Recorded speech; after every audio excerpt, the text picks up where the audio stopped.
Welcome to the Porter & Company Black Label Podcast, your home for provocative insights that lead to lasting wealth. And here are your hosts, Porter Stansberry and Aaron Brabham. All right, it's that time. Another Black Label Podcast. Of course, Porter Stansberry, and of course, you guys know Peter. He was up here earlier. We're going to give Compounding quality. Compounding quality, and it's at Q Compounding for the X, and it's compoundingquality.net. Exactly. If you guys are interested. .net. Fantastic newsletter.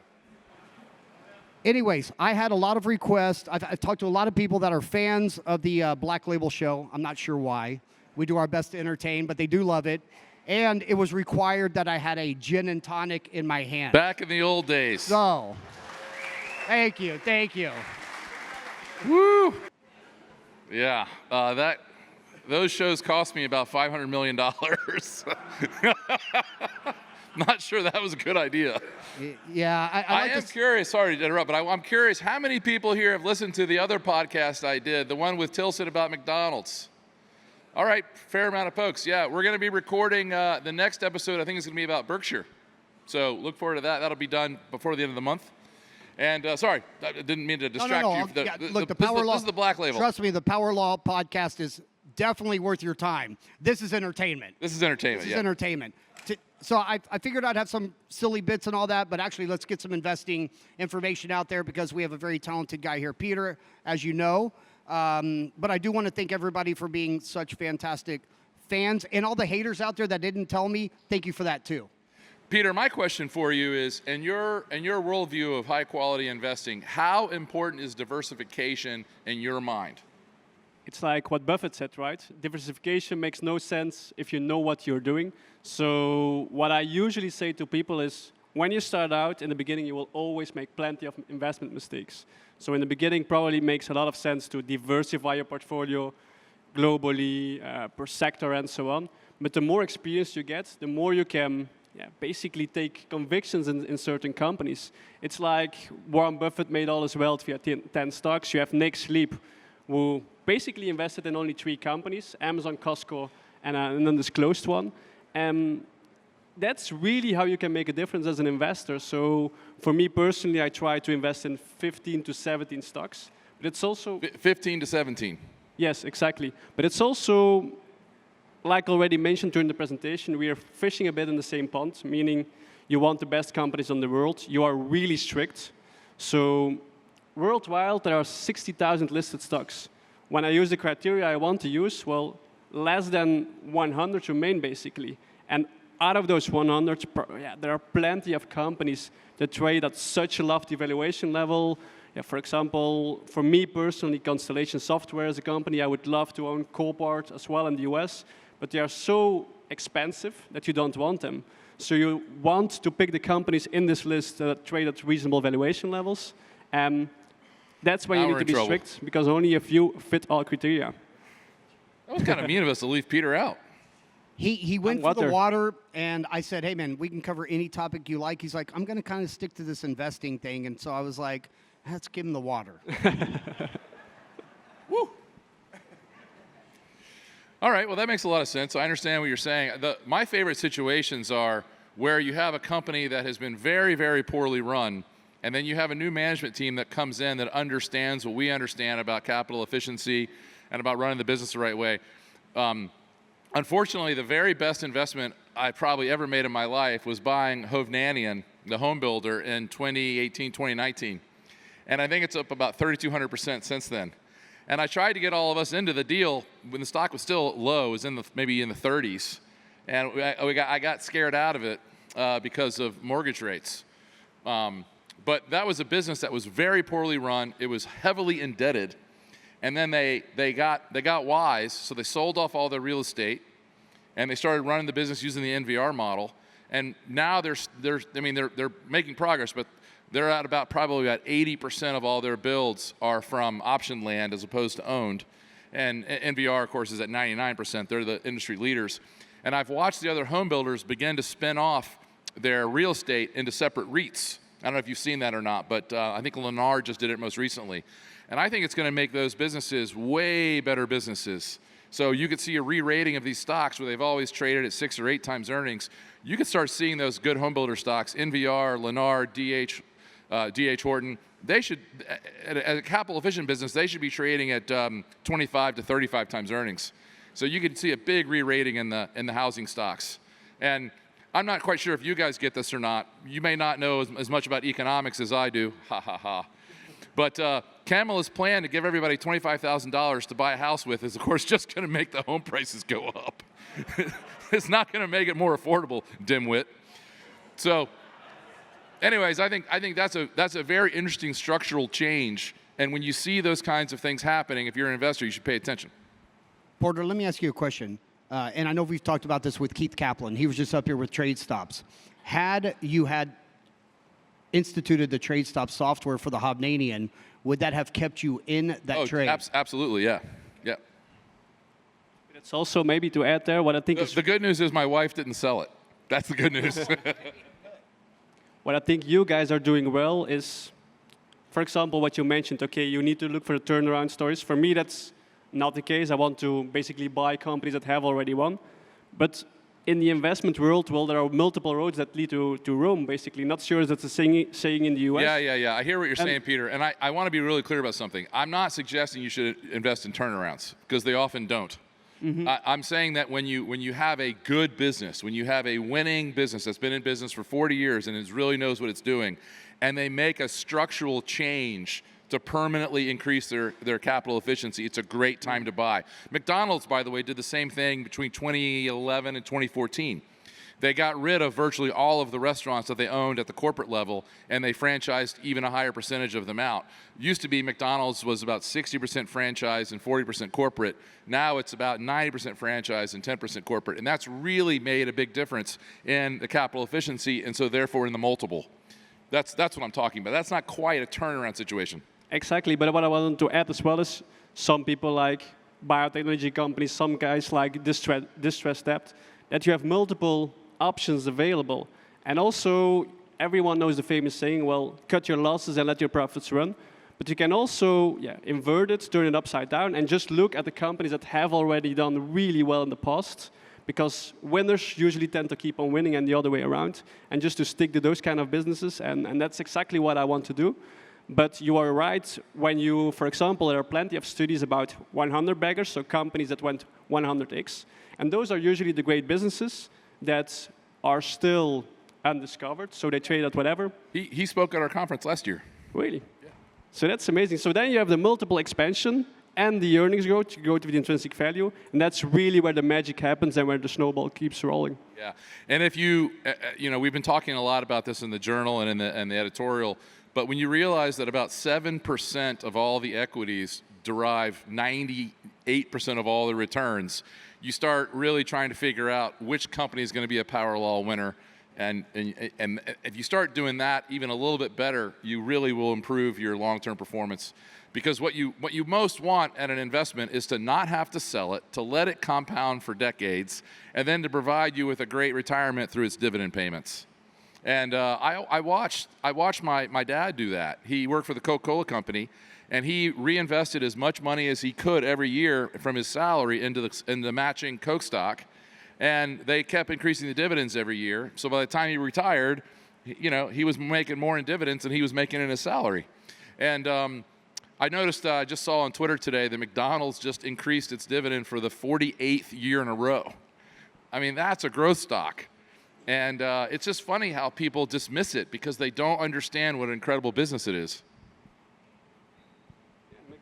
Porter, on the flip side, Miles, your brother, with GE, how has he done reinvesting in that stock? Yeah, so the other sad story is my brother is a senior engineer at General Electric, which is one of the reasons why I've made it such a focus, because it was being so poorly managed and his entire life savings were pretty much destroyed. So you got to make sure you're in a power law winner, not a power law loser. I mean, you're the smart one. Ask him questions. What else do you want to know? I'm the smart one since when? You're always the smart one. It's not Aaron and Co. It's Porter and Co.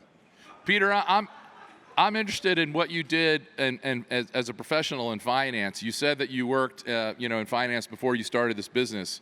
What side of finance did you work in, and what was that experience like?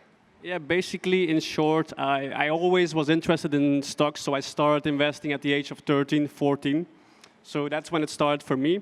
Then I needed to go to university and basically needed to make a choice because I also had a passion for teaching. So I was in doubt, should I go teach or should I go and follow my passion for investing? Followed the passion for investing, did an MBA. And then after that MBA, well, joined the industry. Well, I worked for an asset manager in Belgium, local asset manager. So with 20 people, we managed around 4 billion. And I was involved in managing an equity fund, and to be more specific, a climate equity fund. The fund had around 250 million in assets under management. But I guess two things. One, climate equity fund, you have a lot of plenty of people talked about it already, green hydrogen, for example. But when you looked, and it was 2021, when you look at the fundamentals of green hydrogen, and to be more specific, green hydrogen stocks, the green hydrogen stocks, well, to take Plug Power, for example, well, they needed to have 30% market share by 2050. They needed to operate at EBIT margins of 15% and to grow by 20% per year. But that makes no sense at all, because when green hydrogen would succeed, and I would leave that in the middle for this point in time, all the traditional oil companies would join as well. But then your employer comes to you and says, well, you need something in green hydrogen. You need to tell an interesting story about green hydrogen during roadshows. So I had the feeling, well, it's way more important to sound interesting than to be interesting. Meaning? Yes. So one thing I've discovered is that the wealth management industry does not exist to make you wealthy. It exists to make them wealthy. Felt exactly the same. So I was managing around 250 million, but I didn't want to invest a single dollar in it myself. And I had something like, what am I doing here? That is not the way I want to live my life. You want to generally help people, generally do the right thing. And that's how compounding quality started for me, to just start from honesty and integrity and skin in the game. Look, you can see the portfolio, all my money is in there. Could the portfolio not perform as expected? Yes, it could. But then one thing is also sure, well, I want to do well as well. Bravo, bravo. Hey, Traveler, can you come up here for a second, please? My son just got out of school. This is Traveler. He's 17 years old. He's a junior in high school. And some of you saw a letter that I wrote to him last year. He recently had another birthday, and he got another check for $17,500. And this kid has never made a B, and he goes to a very challenging local private school here called St. Paul's.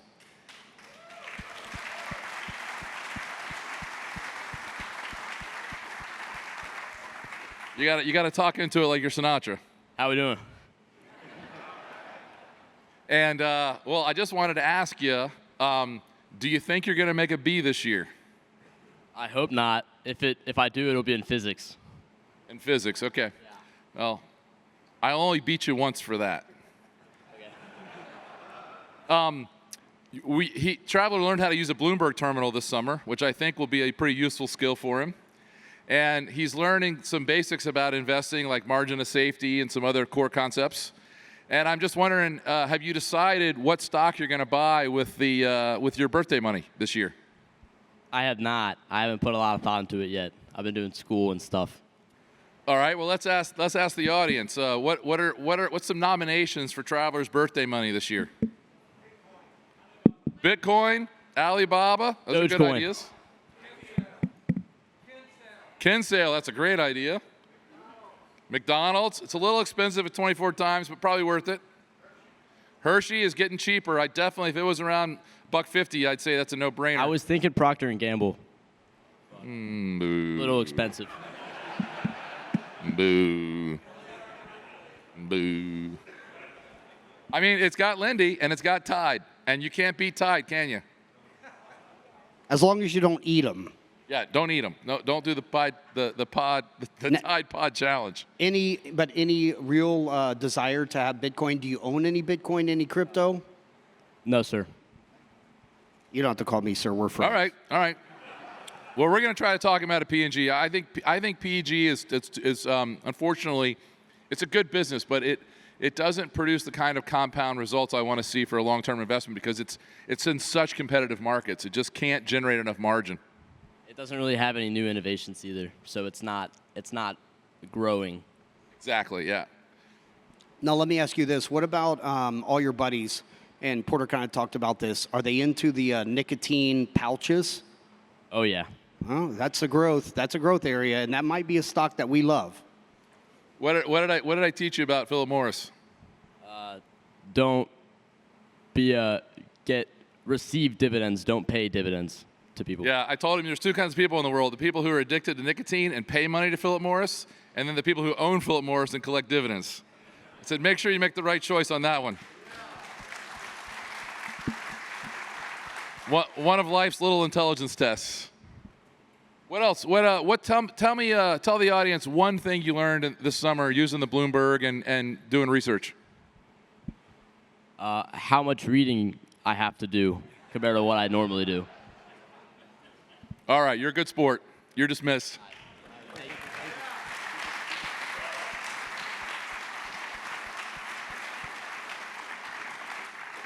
He is a great kid. A really, really great kid. Super sharp. I'm jealous of his low voice. I guess I never hit puberty. What's up? So here's an interesting fact. This is the best dog I've ever had. And I've had dogs my whole life. But Scout is like a person. Like, he behaves appropriately at all times. He thinks he's a retired British general. He's always upset when the staff doesn't set a place for him at dinner. Dottie, I think there has been a mistake. No one set my place at the table. Anyways, he's the best dog I ever had, and he's getting up in age. He's going to be 10 this year, and I don't think he can even hunt anymore. We're going to try, but he's getting arthritis in his legs, and he's getting white hair in his eyebrows like I am. He's getting old. And so my wife and I decided to clone him. And so we've got like 50,000 identical copies of Scout on ice. So if anybody wants a Scout, just make me an offer. He's looking to average down his costs right now. It was expensive. More proof that I've got more money than sense. Well, those were good times, Mr. Chairman days. Things were looking good at the time. We had some fun. We caused a ruckus. But sincerely, if anybody wants a great dog, let me know. We can print some Scouts out for you. All right, what else can we talk about? What's this? Porter, I do want to add a couple of minutes, if you don't mind. I've had probably about 20, 25 people ask me about Latin America and Medellin. And I want to talk to you about this because I know you and I have talked about possibly you looking at a Plan B. It's a Plan Brabsy, right? Plan Brabsy, Plan B? Plan Brabsy. And I remember when I left Porter in 2015, he was like, bro, you're crazy. What are you doing? You're going to Medellin, Colombia? It's looking like... I knew what you were doing. Well, I was single at the time. Who in Medellin, Colombia looks like Aaron? I mean... Nobody. I mean, the truth is up Made here... him very popular with a certain subspecies of Colombians. Here's the first thing that I learned. 5 foot 6.5 redhead. You got to have a lot of game up here. A lot. Which I do have a pretty good amount of game. Down there, I'm Brad Pitt Fight Club. So... Pick a place on Earth where you're unique and exotic, and your life will change radically really quickly. Just tape your passport to your forehead. Yeah. Done. Stand on your wallet, right? Yeah. So I've had a lot of people ask, and I'm very passionate about this. Porter knows as well. I think that it is wise to have a Plan B. And what do I mean by Plan B? I think Latin America is going to grow incredibly with Bukele in El Salvador, cleaning up all the crime, Bitcoin standard. You've got Malay, who's a libertarian. It's an experiment right now, but it's looking pretty solid. And if you've ever been down to Buenos Aires or Mendoza or Bariloche, it's a beautiful country. Yeah. Uruguay. I would tell you that I'm really optimistic about where El Salvador will be in 20 or 30 years. I just don't think it's for me until then. I'm with you there. I'm not trying to go down there either. And I'm in Colombia, and we do have the first time that they've elected a liberal president. But like I said, they don't have the power of the purse there. There's no such thing as doling out money to buy votes. So people have kind of learned their lesson that was all false hopes right now. Plus, there's 4-year terms, and then you're out. Venezuela is our next door neighbor. Unfortunately for everybody in here, you guys inherited all the criminals that they let out of the jails, and you can see what's already happening now. My biggest fear for the United States are the 22 to 30 million illegals, most of them being funded by the NGOs, which are our taxpayer dollars, and those funds getting cut off. And what happens when they don't have shelter, they don't have food, and they're not going home, and it's the winter time. They're coming to people's houses here. So my suggestion is go visit somewhere in South America. Colombia is very friendly, Argentina, even Chile. I would not recommend Brazil. I'm not a big fan of Lula, and you can see a lot of things happening over there, even with, I don't know, the fake judge or whatever that recently banned X. That's not a good start either, and there's a lot of other issues. But this is what I always tell Porter, and I tell my only close friends. They didn't ban speech. They just banned the speech they don't like. Yeah, exactly. So this is what I always say. Porter, if you ever want to, like if you ever need to get out of here for emergency, get a private plane, whatever it is, land. I'll get you set up in a Airbnb mansion. I'll have a full-time chef. I'll have a driver. I'll have maid service, whatever you want. Sounds like my farm. Pretty much. So it's a lot cheaper. So about 10% of the cost, right? And the reason why I say that is you don't have to stick it out if you don't want to. I am going to be living in a country where it's forgotten about. It's not on the global elites radar yet. And I think if they come for Colombia, which, by the way, they already control the narcotics down there, so they're perfectly happy laundering everything that they need to. But if they come for Colombia, the rest of the Western world is gone. Yeah, I'm actually really optimistic about Argentina. Argentina has a very intelligent population. And almost everybody in Argentina is of Italian descent.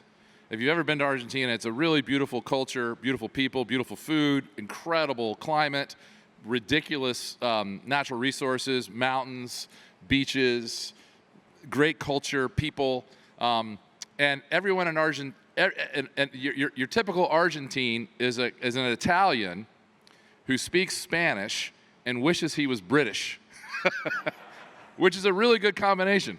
That's an absolute fact. So I visited with a couple of Colombian girls. They absolutely despise anyone from Latin America because they think they're European. That is an absolute fact. They have a little bit of arrogance. I actually think that Buenos Aires is the last European city.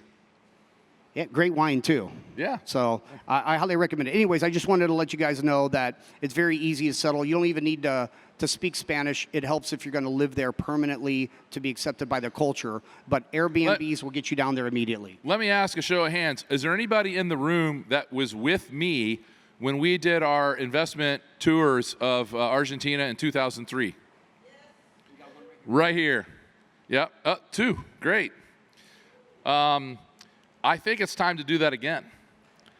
And I'm going to call Eduardo Elstein this week and call Doug Casey and see if we can't do a tour of Uruguay, Salta Province, and Patagonia this year. Maybe spend 10 days down there and go look at some actual direct investment opportunities, hotels, tourist stuff. Also, we've got Ronan from International Living as well. He's got banks, projects all brokers, and we can get. I'm pretty good friends with Eduardo, who's the wealthiest person in the country. So we can really have a nice, connections, and it can be very nice. We will only. I know this from doing it before. The largest hotels in Patagonia can only accommodate about 25 people, so it'll have to be a small group. Can we get a raise of hands of anybody that'd be interested in doing that with me? Show of hands. We might have about 25 people. It's only going to cost maybe $150,000, $200,000 to come. It'd be really a good deal. I'm joking. Pesos. I'm joking. Pesos. No, we'll do it. We'll do it all at cost. We'll just figure out what it's going to cost, and we'll all split it. Yeah, that sounds great. In fact, we can have the fine folks at the fellowship help us out with the planning. Yeah, that'd be great. Actually, one Latin American stock in my watch list. Take a guess which one. Can you? Cresud. No, it's a Brazilian company, but it's a very profitable, very good business. It's WEG. So they're basically active in making transformers, things they use in EV and so on. Basically, what you talked about yesterday, all the criteria we are looking for in a company, well, it's covered there, and they should obviously benefit from everything that's going on in Latin America right now. Sounds good. They have a lot of good farms in Brazil too. Very productive farmland. There were some subscribers who are big-time farmers in Nebraska, and they talked about they've made huge investments in Brazil in farming because, dirt is dirt, and Brazil for a while was the cheapest high-quality dirt in the world. And of course, Argentina also has some of the highest quality farms anywhere in the world. They've got 20 feet of topsoil in a lot of places in the Pampas. It's an incredible country. Yeah, Colombia as well. Colombia's got some of the best coffee, but it's also got climate in the Andes Mountains. So it's average temperature of 77 degrees. And the great thing up there is it's all organic, local farmers, right? So when I'm in the streets and driving my car, every day on the weekends, there are several local farmers that have all their fruits and vegetables that they're selling. So you've been living in Medellin for 10 years, for a decade. Yeah, just about, right. Yeah, and how many times have you been mugged or otherwise been a crime victim? 0. And I lived in downtown Baltimore for 4.5 years, and I promise you, it took me about 6 months to quit doing this when I was in Medellin, because I was literally thinking like somebody's going to come get you. Now, are there robberies? Yes. Are there thefts? Yes. Do you go everywhere in Colombia? No. Do you go everywhere in the United States? No. But the one thing we talked about on the show that I've come to respect is I thought, hey, maybe I'll stand out way too much with the blue eyes and red hair and all that stuff. Kind of like the attention a little bit. But people are incredibly kind. But there's something to say about a culture that's homogeneous and is Catholic, right? It's something that they all have in common. And I think that creates unity versus So division. when you moved to Colombia, did you demand everybody around you follow your culture, or did you start following their culture? That's exactly because it's a culture down there. You're right? a racist. And now here's what you have to do.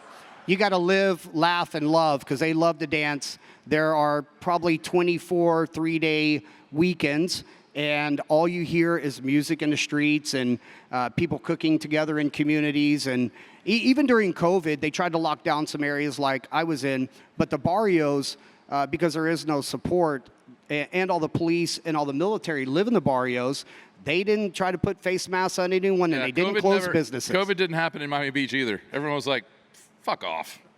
Exactly. So lots of benefits. But anyways, guys, I see we're up against it. Cocktail hour. I hope everybody's really enjoyed themselves. If it wasn't for you guys, we wouldn't be here. Thank you for everything you guys have done. Thank you all very much. Cheers. Thank you for listening to the Porter & Company Black Label Podcast with your hosts, Pieter Stansberry and Aaron Brabham. We'll see you soon.